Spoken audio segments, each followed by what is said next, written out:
Salut à tous, c'est Guillaume et aujourd'hui on se retrouve pour une nouvelle vidéo high-tech sur la chaîne. Aujourd'hui, comme vous l'avez vu dans le titre, je vais vous donner la checklist des 20 choses à faire sur votre nouveau PC gamer. Donc ceux qui viennent de commander un PC ou qui viennent de se monter un PC, voilà la liste des choses que je vous recommande absolument de faire pour être sûr d'avoir un PC qui va fonctionner correctement. Alors pour ceux qui regardent cette vidéo, qui ont déjà par exemple un PC, je sais pas, depuis 6 mois ou un an, vous allez voir qu'il y a pas mal d'astuces que je donne, vous pouvez les appliquer aussi après, hein, c'est pas un souci. Gardez en tête que cette checklist de 20 choses à faire, c'est les recommandations que je vous recommande de faire à chaque fois dès que vous avez un nouveau PC ou vous changez, etc. Vous pouvez mettre en place tout ça et c'est quelque chose que vous pouvez mettre aussi en place dès que vous réinstallez Windows. Pour info, on va partir du principe que quand vous arrivez sur cette vidéo, vous avez un PC avec Windows qui est installé et à partir de là, je vais vous dire tout ce qu'il faut faire. Sachez que si jamais vous voulez un tuto sur comment installer Windows, que ça je vais pas vous l'expliquer dans cette vidéo, n'hésitez pas à me le dire dans les commentaires. Si je vois qu'il y a pas mal de monde qui est intéressé, pour essayer de vous mettre ça en place sur la chaîne dans les prochaines semaines. Et pour info, je vais pas vous parler non plus de comment bien choisir les composants de son PC gamer. Là, je considère que quand vous en êtes à l'étape de regarder cette vidéo, c'est que vous avez un PC qui démarre avec Windows qui démarre, donc vous avez déjà fait les choix de vos composants. Mais si ça vous intéresse, je vous mets dans la description de la vidéo deux choses. Je vous mets une playlist avec tous mes conseils sur comment bien choisir sa RAM, quels sont les meilleurs boîtiers, quels sont les meilleurs water cooling, les meilleurs ventirades, comment bien choisir sa carte mère, quelle est la meilleure carte graphique à choisir actuellement, le meilleur processeur. Voilà, vous avez cette playlist là. Et vous avez un deuxième lien aussi, c'est comment monter son PC gamer, le tuto complet là que je vous ai sorti il y a 3-4 mois maintenant. Donc voilà, n'hésitez pas à aller voir ça si jamais vous n'avez pas encore passé cette étape là. Bon, j'espère que cette vidéo va vous plaire. Si c'est le cas, comme d'hab, n'hésitez pas à mettre un petit pouce bleu. Pensez à vous abonner si c'est pas déjà fait, à mettre la cloche pour recevoir toutes les notifs sur les prochaines vidéos qui seront publiées sur la chaîne. Et du coup, bah c'est parti, on va commencer avec la première étape. La première étape, c'est la plus importante. Si vous avez Windows qui est lancé et que en bas à droite vous voyez activer Windows et que vous n'avez pas activé Windows, c'est la première étape. Et vous l'avez pas vu venir, c'est le sponsor de cette vidéo. Allez, c'est parti. La vidéo d'aujourd'hui est sponsorisée par CD Key Offer. C'est un site qui vous permet d'acheter des clés à des prix intéressants pour des logiciels. Et là, je vais vous parler en particulier des licences pour Windows 10, Windows 11 et Office. Vous retrouvez les liens dans la description en bas de cette vidéo. Et sur ce site, vous allez pouvoir acheter vos clés Windows pour environ 15 à 20 €. Il suffit de cliquer sur le lien qu'il y a dans la description, d'ajouter le logiciel dans le panier et de se connecter à son compte ou d'en créer un pour ceux qui en ont pas encore. On ajoute ensuite le code GU20 qui vous permet d'avoir une réduction de 20% sur le prix affiché sur le site. Une fois le paiement effectué, on attend 1 à 2 minutes et on peut ensuite aller dans le User Center. C'est là qu'on retrouve toutes les clés qu'on a achetées. Il suffit ensuite de copier la clé, d'aller dans les paramètres d'activation de Windows et de coller la clé et le Windows sera activé. Alors maintenant que vous avez passé la première étape et que vous avez bien activé votre Windows, on va pouvoir passer à l'étape numéro 2. Alors c'est une étape qui peut sembler assez basique, mais la première chose que vous allez faire, vous allez regarder où est-ce que vous avez placé votre PC. Alors la plupart des gens le posent sur leur bureau. Là, ça pose pas de souci. Mais il y en a qui le posent au sol. Si jamais vous le posez au sol et que vous avez de la moquette ou un tapis, faites attention, ça peut obstruer l'entrée d'air dans le boîtier, ce qui fait que votre PC risque de surchauffer parce qu'en général, on a des ventilateurs sur le bas ou alors on a au moins le ventilateur de l'alimentation qui permet de refroidir correctement l'alimentation de votre PC. Donc, faites attention de ne pas obstruer l'aération de votre boîtier. Ce que je vous recommande, moi, principalement, c'est si jamais vous voulez absolument le mettre au sol et que vous avez de la moquette ou un tapis, essayez de mettre une planche en bois sur laquelle vous allez poser le boîtier. Comme ça vous permettra d'avoir toujours de l'air qui passe. Voilà, c'est une étape assez basique, ça concerne pas forcément tout le monde, mais je sais qu'il y en a pas mal qui font l'erreur, qui le posent par terre et qui après s'étonnent quand ils ont des grosses températures sur leur processeur. Donc voilà, c'est la première vérification à faire. On passe maintenant à l'étape numéro 3. Alors l'étape numéro 3, c'est pour moi l'étape la plus importante, vous allez mettre à jour votre BIOS. Donc qu'est-ce que c'est que le BIOS? C'est le micro-logiciel qu'on retrouve sur la carte mère, c'est ce qui va permettre de gérer le processeur, la RAM, les tensions sur le processeur, etc. Et c'est très important pour que le PC fonctionne bien. C'est quelque chose qui arrive avant le système d'exploitation, avant Windows. C'est important d'avoir le BIOS mis à jour. À chaque mise à jour de BIOS, il y a des optimisations, des corrections de bugs, meilleure gestion de la RAM, meilleure gestion des tensions, etc. Donc c'est bien important quand vous avez votre PC, vous dites allez, je mets la dernière version du BIOS, comme ça je suis à jour. Donc je vous montre rapidement comment ça se passe. Donc vous voyez là, j'ai pris le bon exemple, je suis sur mon nouveau PC gamer, fraîchement monté, là il a 2-3 semaines à peu près, et j'ai pas mis encore à jour le BIOS. Donc je vous montre, on lance le navigateur, là c'est pas compliqué. Vous allez sur google.fr, voilà. Vous tapez le nom de votre carte mère, donc moi c'est la Asus ROG Strix Z790A Gaming Wi-Fi D4. Voilà, moi c'est le modèle que j'utilise, donc là vous allez avoir pas mal de choix. Vous allez sur le site du constructeur, donc moi je vois le site Asus, je vais dessus, là je vois toutes les infos sur la carte mère de mon PC. Je vais aller sur support, alors ça en général ça s'appelle support ou téléchargement, etc. Là j'ai un onglet pilote et outils, BIOS et firmware, choisir le BIOS, donc on choisit celui-ci. Là on voit qu'on a le BIOS qui date du 18 janvier 2023, celui d'avant c'était le 26 décembre, donc on va prendre la dernière version, on va faire télécharger. Vous récupérez le fichier, il s'est téléchargé. Alors qu'est-ce qu'on en fait après? On va ouvrir le dossier, vous voyez là on a deux fichiers. Alors sur certains, en fonction de votre carte mère, c'est une gigabyte ou une MSI, des fois vous n'aurez qu'un seul fichier. Là c'est juste, il y a un petit logiciel qui permet de renommer correctement le fichier. Donc là ce que je vais faire, je vais extraire tout ça, je vais les extraire dans le dossier hop téléchargement. Voilà, ce qui fait que je me retrouve toujours avec mes deux fichiers BIOS Renamer et Rockstrix. On va exécuter BIOS Renamer, hop, et voilà, ça m'a renommé le fichier. Ce fichier, je le prends, je le mets sur une clé USB, là ma petite clé Corsair que j'ai branchée, je le colle et je le mets à la racine. Alors regardez les propriétés de ma clé USB, si on regarde les infos, elle est en FAT32. Donc si vous n'avez pas une clé en FAT32, faites bouton droit, formater, et vous sélectionnez FAT32 pour le système de fichiers. Et là c'est bon. Donc là ma clé USB, c'est bon, il y a la mise à jour du BIOS qui est dessus. Je vais prendre la clé USB, je vais la brancher à l'arrière de la carte mère et vous verrez sur tous les ports USB que vous avez, il y en a tout le temps un où il y a écrit BIOS. Vous branchez sur ce port-là, c'est le port USB qui est utilisé pour la mise à jour du BIOS. Alors du coup, moi c'est bon, là je vais pouvoir redémarrer mon PC, donc je fais démarrer, redémarrer. Une fois que le PC va redémarrer, pendant qu'il redémarre, je vais spammer la touche supprime. Donc vous avez appuyé plein de fois sur la touche supprime, ça va permettre au moment du redémarrage du PC qu'il aille directement sur le BIOS plutôt que de démarrer sur Windows. Donc là j'appuie sur la touche supprime. Et là, on est arrivé. Donc, vous avez pas mal d'infos qui s'affichent. Vous voyez le processeur que vous utilisez. Vous voyez la fréquence, la quantité de mémoire. Vous voyez les fréquences à laquelle est la mémoire. Vous voyez les vitesses de rotation des ventilateurs, les SSD que vous avez, les supports de stockage, les températures, le voltage. Bon, il y a beaucoup d'infos qui s'affichent. Nous, ce qui va nous intéresser, c'est de faire l'update du BIOS. Alors là, vous voyez, j'ai pas l'option qui s'affiche. Par contre, j'ai le Advanced Mode en bas. Donc en général, il faudra que vous alliez dans un mode avancé. Et une fois que vous êtes là-dessus, on a différentes options. Alors ça dépendra entièrement de votre carte mère, hein, parce que suivant si vous avez une carte MSI, une carte Asus, une carte Gigabyte, Aorus, etc.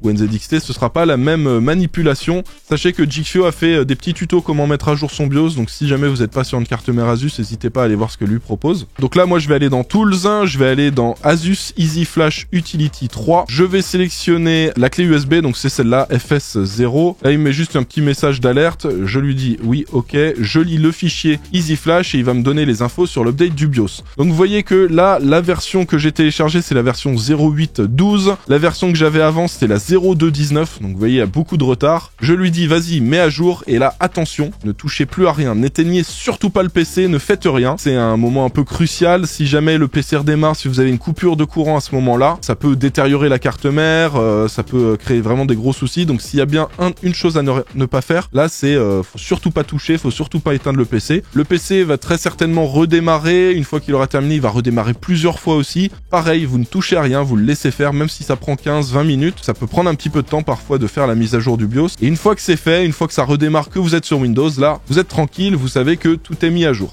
Donc on se retrouve juste après, une fois que tout ça c'est fait.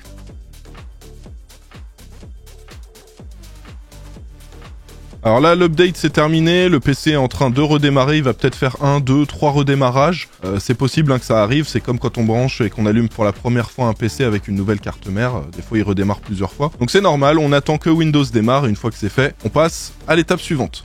Donc là, on a eu un deuxième redémarrage, il nous indique qu'il est en train de mettre à jour le BIOS et qu'il faut toucher à rien, faut surtout pas éteindre le PC. Alors là, ça y est, donc le PC nous indique que le BIOS a bien été mis à jour. Voilà, il nous dit appuyer sur F1 pour lancer la configuration. Donc là, quand on va faire F1, on va arriver dans le BIOS. Il va nous proposer de faire différents réglages. Donc là, on se retrouve dans le BIOS. Si jamais je vais dans Advanced Mode, que je retourne dans Tools et ensuite dans Easy Flash Utility, on voit que maintenant, je suis bien sur la version 0.8.12 que j'ai mis à jour juste avant. Donc là, on est content. Ça y est, on a un BIOS qui fonctionne. Donc là, je quitte ce mode-là, j'en ai plus besoin. besoin. Je retourne dans le Easy Mode et on passe maintenant à l'étape numéro 4. Si je vous l'ai mis en numéro 4 et pas en numéro 3, c'est bien important. Donc dans cette étape numéro 4, je vais vous montrer comment activer l'XMP. Alors ça peut s'appeler l'XMP, mais avec des processeurs AMD, ça peut s'appeler DOCP, ça peut s'appeler Expo si on est sur les Ryzen 7000, voilà, ça a plusieurs noms. Le concept, c'est que vous avez vos barrettes de RAM qui sont avec une fréquence prédéfinie. Donc par exemple, vous avez acheté des barrettes de RAM en 3200 MHz, de la DDR4 par exemple. Moi, c'est ce que j'ai mis donc dans mon PC. Et vous voyez là, au niveau des barrettes de RAM, on voit qu'elles tournent à 2666 MHz. C'est parce que c'est ce qui est prévu de base par le processeur, que ça tourne à 2666 MHz. Le truc, c'est que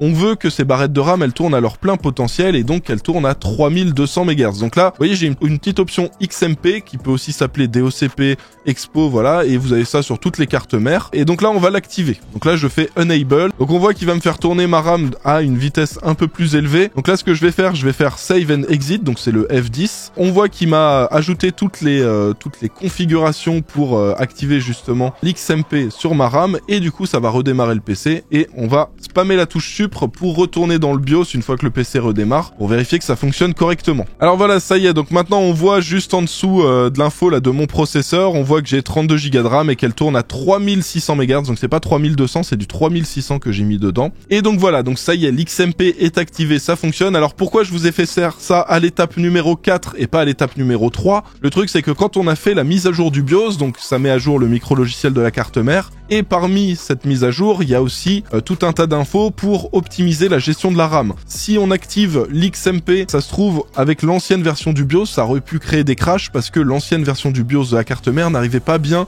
à gérer mes barrettes de RAM avec ses fréquences, etc. Et le truc, c'est que quand on met à jour le BIOS, on est sûr d'avoir la dernière version et on minimise le plus possible les chances d'avoir des crashs quand on va activer l'XMP. Sachez que c'est toujours possible d'avoir des crashs quand on active l'XMP. Si c'est ça, bah vous le désactivez ou vous essayez de trouver d'autres réglages différents. Dans la plupart des cas, ça va fonctionner, et si vous voulez être sûr que ça fonctionne correctement, au moment où vous achetez votre config, vous vérifiez que la RAM, enfin sur les propriétés de votre carte mère, vous vérifiez que la RAM que vous avez choisie fait partie des cartes mères compatibles. En général, vous avez ces infos-là sur le site du constructeur. Donc là, ça y est, l'XMP est activé et c'est bien, bah, je vais pouvoir exploiter à 100% ma RAM et elle va fonctionner à 3600 MHz. Alors, l'étape suivante, on va rester dans le BIOS. Donc pour l'étape numéro 5, on va créer une courbe de ventilation pour le PC, donc les ventilateurs du boîtier et les ventilateurs qui refroidissent le processeur, donc soit le Ventirad, soit le water cooling. Vous voyez, alors là, c'est sur le BIOS Asus, mais vous avez ces infos-là aussi chez Gigabyte,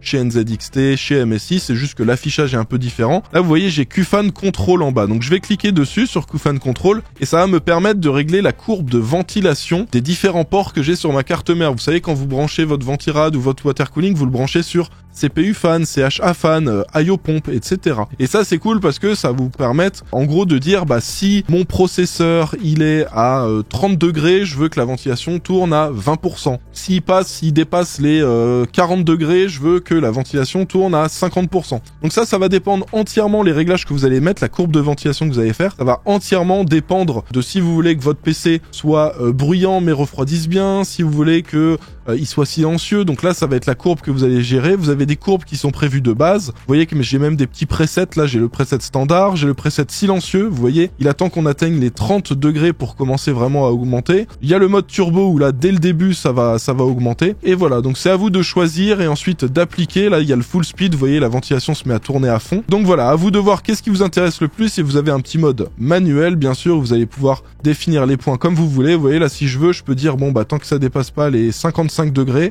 on laisse avec la ventilation qui fait pas de bruit, et dès qu'on dépasse les 55 degrés, par exemple, quand on est en jeu, on peut lui dire, voilà, là, tu vas pouvoir augmenter la ventilation et tu te mets à 100% quand t'es à 80. Donc là, par exemple, ça pourrait être une courbe. Alors celle-là, elle est très très moche, hein, cette courbe-là. On va dire que moi, je vais plutôt rester sur le mode standard qui fonctionne bien, mais à vous de choisir cette courbe de ventilation. Avec certains water cooling que vous allez utiliser, par exemple, je prends l'exemple des water cooling de chez Corsair. Et ben, les water cooling de chez Corsair, vous allez brancher tous les ventilateurs sur un petit boîtier de contrôle, et ce boîtier de contrôle, vous allez les brancher en USB sur la carte mère. Donc dans ces cas-là, vous n'allez pas les brancher sur CPU fan, CHA fan, IO pomp, etc. Si vous êtes dans ce cas de figure-là, eh ben, il faut que vous passiez par le logiciel qui est fourni par le constructeur. Ça veut dire que là, si vous mettez par exemple le water cooling de chez Corsair et que vous avez rien branché sur CPU fan, que tout est branché sur un petit boîtier de contrôle branché en USB, là vous allez installer le logiciel de Corsair. Donc le logiciel de Corsair, je vous dis, c'est iQ. Et dans iQ, vous allez avoir exactement le même système avec une courbe de ventilation pareille. Vous allez pouvoir avoir des modes silencieux, des modes turbo, full speed, etc. Vous allez pouvoir faire vos réglages directement dans le logiciel. Donc voilà pour l'étape numéro 5. Une fois que vous avez passé cette étape-là, déjà vous avez une bonne ventilation. Vous êtes sûr que votre processeur est bien refroidi, que votre PC ne fait pas trop de bruit ou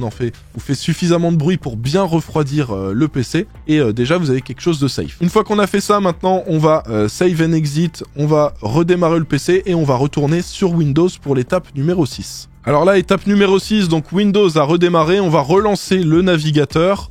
On va retourner sur la page sur laquelle on était juste avant pour télécharger le BIOS. Et là, vous voyez, j'avais l'onglet BIOS et firmware, mais j'avais aussi un onglet pilote et outils. Donc là, en général, il nous demande de sélectionner la carte mère, de sélectionner le système d'exploitation. Donc moi, je suis sur Windows 11. Et là, on va avoir accès à tout un tas de drivers. Donc l'étape numéro 6, c'est installer les drivers de ta carte mère. Donc en général, le plus important, c'est les drivers réseau. Donc pour avoir la carte réseau qui fonctionne, la carte Wi-Fi qui fonctionne. En général, de base, ça fonctionne, mais c'est quand même bien d'avoir la dernière version pour être sûr d'avoir des bons débits. Vous avez aussi le chipset qui peut être intéressant à télécharger, vous avez les drivers audio. Alors carte graphique, on n'en a pas forcément besoin nous vu qu'on a une carte graphique dédiée. Mais voilà, vous voyez, il y a tout un tas de logiciels qui sont proposés et là vous avez un logiciel notamment là vu qu'on est chez Asus, vous avez Armoury Crate, mais il y a ça aussi sur les autres constructeurs chez Gigabyte, vous avez ça chez MSI, ça s'appelle MSI Center, voilà. Ça c'est une sorte de logiciel qui va vous permettre aussi de faire les mises à jour de tous ces logiciels là automatiquement dans un seul et même logiciel. Et en général, le logiciel que proposent les constructeurs, ça permet aussi de gérer le RGB sur le PC. Donc chose très intéressante, on en reparlera un tout petit peu après. Donc là ce que vous faites, c'est que vous téléchargez tous les logiciels, vous mettez à jour, alors tout ce qui vous semble utile,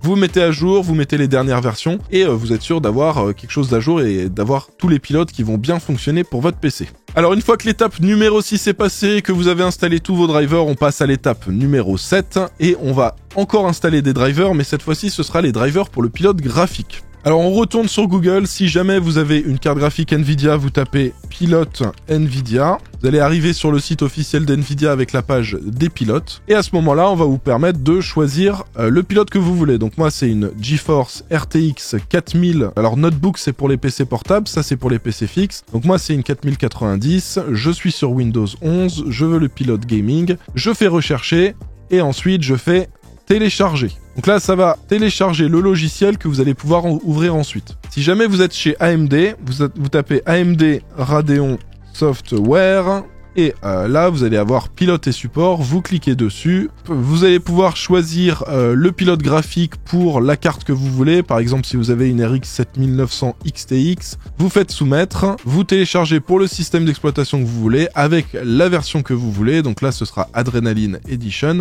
Et vous faites télécharger et ce sera la même manip que pour le driver Nvidia. Alors ensuite, on exécute le logiciel. On dézippe le tout et on installe le logiciel. Ça, bon, je pense que vous savez comment faire. Donc vous faites suivant, en général ça va extraire le driver, ça va l'installer, vous avez différentes petites questions qui vous sont posées sur quelle version vous voulez installer, est-ce qu'il y a des options que vous voulez en plus ou non. Moi perso sur le pilote Nvidia, je vais vous montrer l'option que je choisis.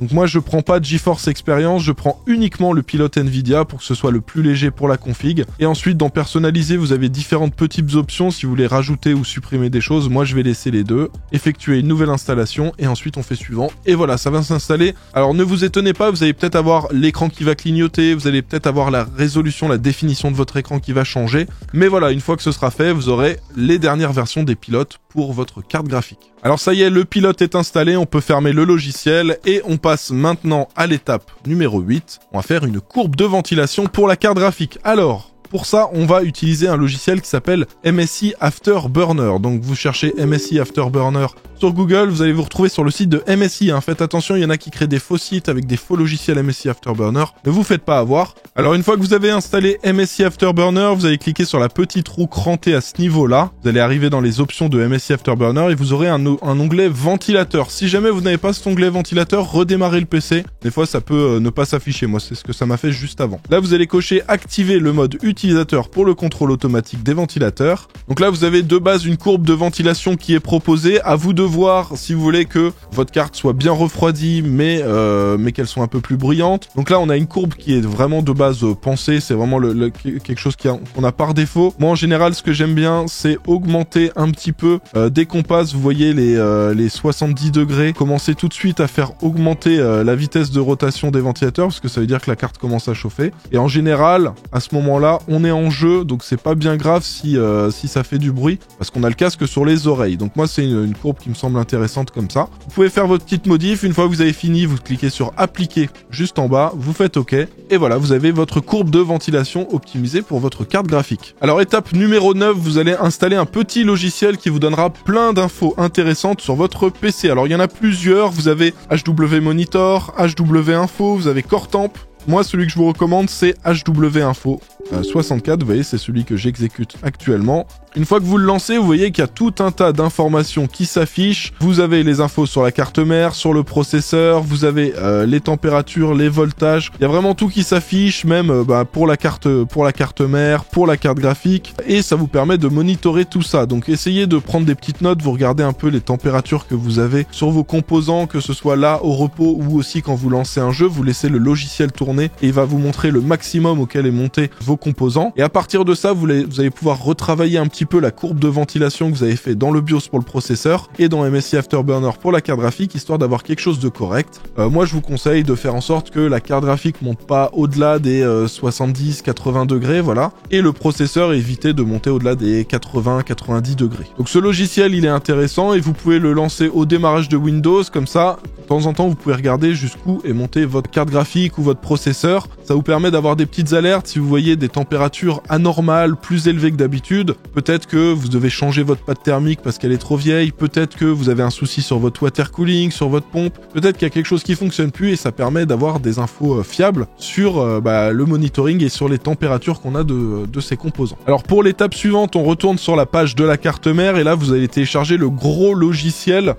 du constructeur de votre carte mère. Donc moi, vu que c'est une carte Asus, ce sera Armoury Crate. Là, je vais le télécharger, ensuite je vais pouvoir l'exécuter. Et ensuite, une fois que vous aurez téléchargé ce logiciel, on va l'utiliser pour gérer le RGB du PC. Alors comme je vous l'ai dit, si jamais vous avez un Water Cooling Corsair, quelque chose comme ça, il y aura peut-être des logiciels tiers à utiliser comme iCue. Mais dans la plupart des cas, si vous avez branché vos câbles RGB directement sur la carte mère, vous pourrez tout gérer avec le logiciel de la carte mère. Et voilà, ça y est, moi, Armoury Crate est installé. Donc ensuite, je vais aller dans les paramètres, vous voyez Aura Sync, et ça va me permettre de mettre des effets sur les différents éléments qui sont reconnus. Donc on a la carte mère, là le ROG Azote, c'est mon nouveau clavier gamer. On a la RAM qui est reconnue et adressable LED strip, c'est tout ce que j'ai branché sur les ports ARGB de ma carte mère. Donc à partir de ça, je vais pouvoir faire différents effets. Alors moi j'aime bien avoir quelque chose de statique sur une couleur fixe. En général, voilà, du bleu clair, je trouve que ça rend super bien. Et voilà, donc là, ça me permet d'avoir quelque chose de plutôt cool, quelque chose de joli. Donc là, à vous de faire les différents effets RGB. Alors ça, c'est une étape facultative,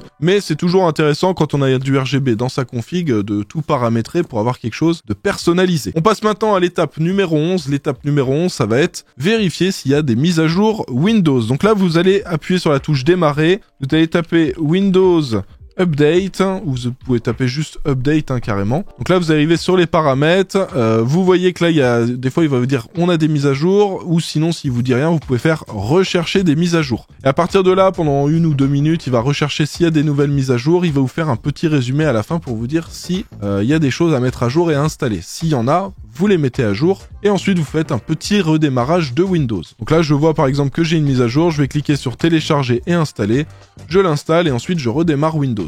On passe ensuite à l'étape numéro 12. Alors l'étape numéro 12 elle est très importante et il y en a beaucoup qui le font pas quand ils ont un nouveau PC. Vous allez vérifier que votre écran est dans la bonne définition, la bonne résolution et que vous avez aussi le bon taux de rafraîchissement qui est configuré. Donc là vous faites bouton droit paramètres d'affichage. Là vous allez avoir tout de suite la résolution de l'écran. Donc moi c'est bien un écran Quad HD en 2560 par 1440, donc la définition est la bonne. Alors là, il m'est recommandé parce que, enfin, en recommandant de la 4K, c'est normal, c'est parce que je suis sur une carte d'acquisition, mon PC branché sur une carte d'acquisition. Normalement, vous, c'est pas le cas. Mais voilà, vous sélectionnez la définition de votre écran, donc là, on est sûr d'avoir la bonne résolution. Et ensuite, quand vous allez un petit peu en dessous, vous allez dans paramètres avancés de l'écran, et à partir de ça, vous allez voir à quel taux de rafraîchissement il est mis. Souvent, c'est réglé sur 60 Hz. Il y en a, ils achètent des écrans 144, 165, 240 Hz, ce qui veut dire qu'ils vont afficher, si c'est 144 Hz, ils peuvent afficher jusqu'à 144 images par seconde, mais ils le laissent régler en 60, et c'est très dommage. Donc là, ce que vous faites, même si en jeu, vous êtes réglé en 144 ou en 120 Hz, etc.,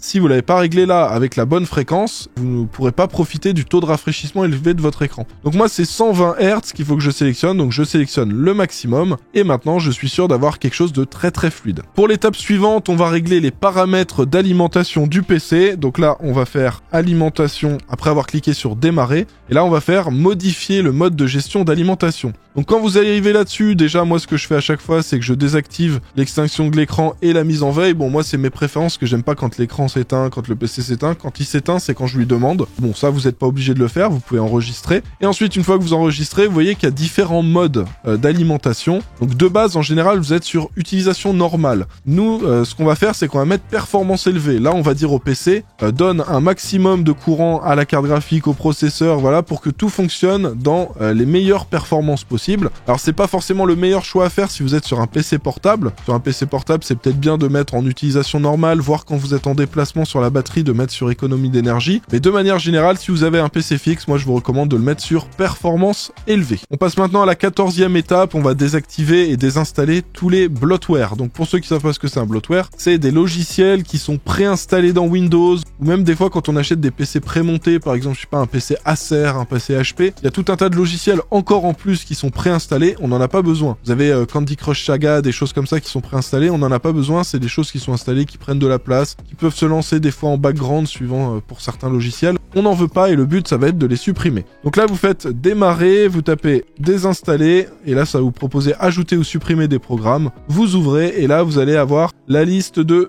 tous les logiciels. Vous voyez, moi, actualité, je n'en ai rien à faire, donc je le désinstalle. Alarme et horloge, je n'en ai rien à faire non plus, je le désinstalle. Alors, il y a plein de logiciels. S'il y a des logiciels, vous savez pas ce que c'est, ne les désinstallez pas, hein, ce serait dommage de faire bugger votre PC comme ça. Mais tout ce que vous connaissez et vous savez que vous n'en avez pas besoin, vous pouvez le désinstaller.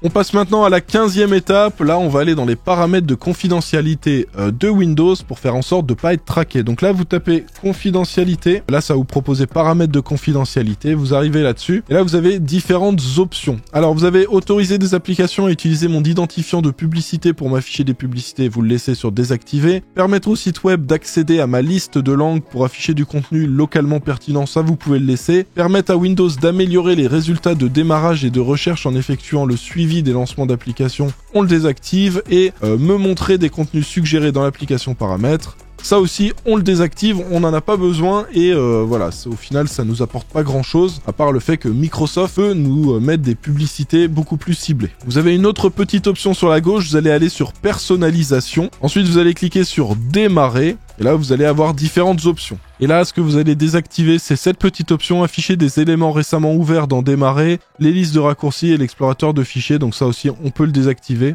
Et on va aussi désactiver afficher les applications récemment ajoutées. Ensuite, étape suivante, on va faire en sorte d'afficher les extensions de fichiers et les fichiers cachés. Alors ça peut paraître anodin, mais c'est quelque chose qui peut être intéressant pour la sécurité de votre PC, pour éviter d'ouvrir un fichier en pensant que, par exemple, c'est un fichier TXT alors que c'est un fichier exécutable, etc.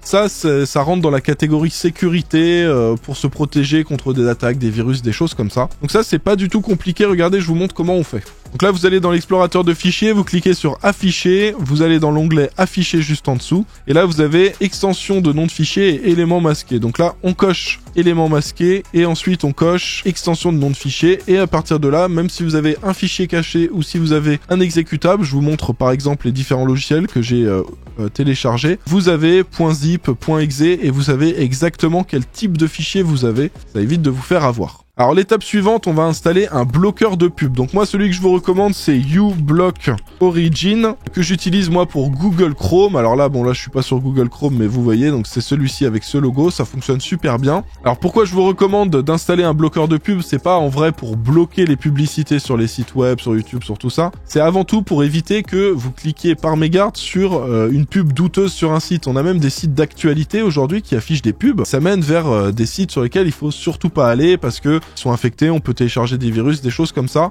Et le fait d'avoir un bloqueur de publicité, déjà ça va cacher beaucoup de choses. Des fois vous allez voir, vous allez retourner sur des sites, vous n'allez plus du tout les reconnaître une fois qu'il y aura plus de pub dessus. Je fais aussi une petite précision, là il y en a parmi vous qui vont peut-être se dire tiens, il a pas recommandé d'installer un antivirus. Alors moi perso, je n'utilise pas d'antivirus sur mon PC, mis à part Windows Defender qui est préinstallé sur le PC. Pourquoi je n'utilise pas d'antivirus? Parce que déjà Windows Defender fonctionne très très bien. Et en vrai, le meilleur des antivirus, c'est votre cerveau. Si avant de cliquer sur un lien ou d'ouvrir un fichier, vous réfléchissez, vous dites qui m'a envoyé ce fichier? Est-ce que l'extension elle est correcte? Et en général, quand on se fait pirater, c'est une faille humaine qui a été exploitée. Et même parfois, les antivirus ne les détectent pas. Donc le plus important, c'est de faire attention. Vous cliquez pas n'importe où et vous n'exécutez pas n'importe quel fichier. Vous renseignez un petit peu avant de cliquer sur un fichier. Et en soi, si vous faites ça, Windows Defender sera largement suffisant en complément d'un bloqueur de pub pour éviter d'avoir à cliquer sur n'importe quoi. On en arrive à l'étape numéro 18, ça va concerner le gestionnaire de tâches. Alors le gestionnaire de tâches, pour y accéder, vous allez appuyer sur CTRL, majuscule et échappe. Ça c'est le petit raccourci classique, vous voyez.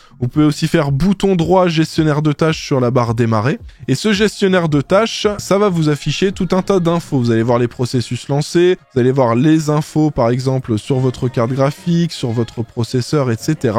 Et c'est quelque chose qui peut être utile quand vous êtes en jeu, que vous avez un crash, vous voulez quitter le logiciel, le relancer, etc.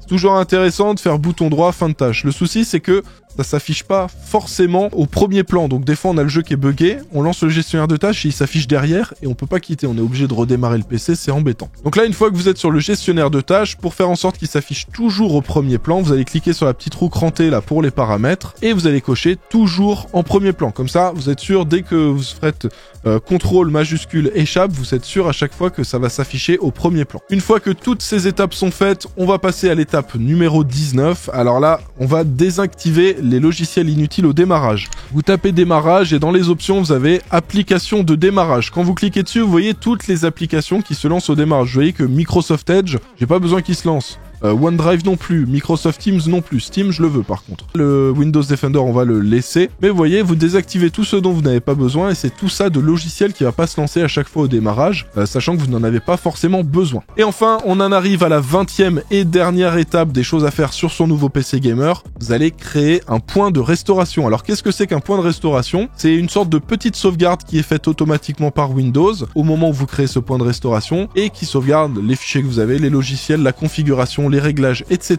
C'est pour ça que je l'ai mis en dernière étape. Une fois que vous avez tout bien fait sur votre PC, qu'il est tout clean, vous créez un point de restauration pour sauvegarder. Et si un jour vous avez un bug, un crash, un souci, vous pouvez revenir à l'époque où vous avez fait ce point de restauration. Alors c'est toujours intéressant, si jamais votre PC fonctionne bien, vous faites un point de restauration régulièrement pour pouvoir garder toujours une sauvegarde récente de votre PC. Alors comment ça se passe? Vous allez aller dans démarrer, vous tapez point de restauration et vous allez avoir l'option créer un point de restauration. Vous cliquez dessus. Dans les paramètres, vous allez pouvoir déjà configurer votre point de restauration comment vous voulez qu'il fonctionne parce qu'il va vous prendre un petit pourcentage de votre disque dur. Vous voyez là, moi j'ai 2 Teraoctets, je peux lui dire vas-y, tu peux prendre 20%, là 186 gigaoctets. J'applique et comme ça je sais que mon point de restauration ne dépassera jamais cette taille-là. Et là vous voyez actuellement il fait 8,16 gigaoctets. Une fois que c'est fait, vous cliquez sur créer, vous donnez un nom genre je sais pas, le début par exemple. Voilà, une fois que vous avez le début de votre ordinateur, faites créer et là le point de restauration va se créer automatiquement. Et ça vous permettra plus tard de repasser sur un ancien point de restauration.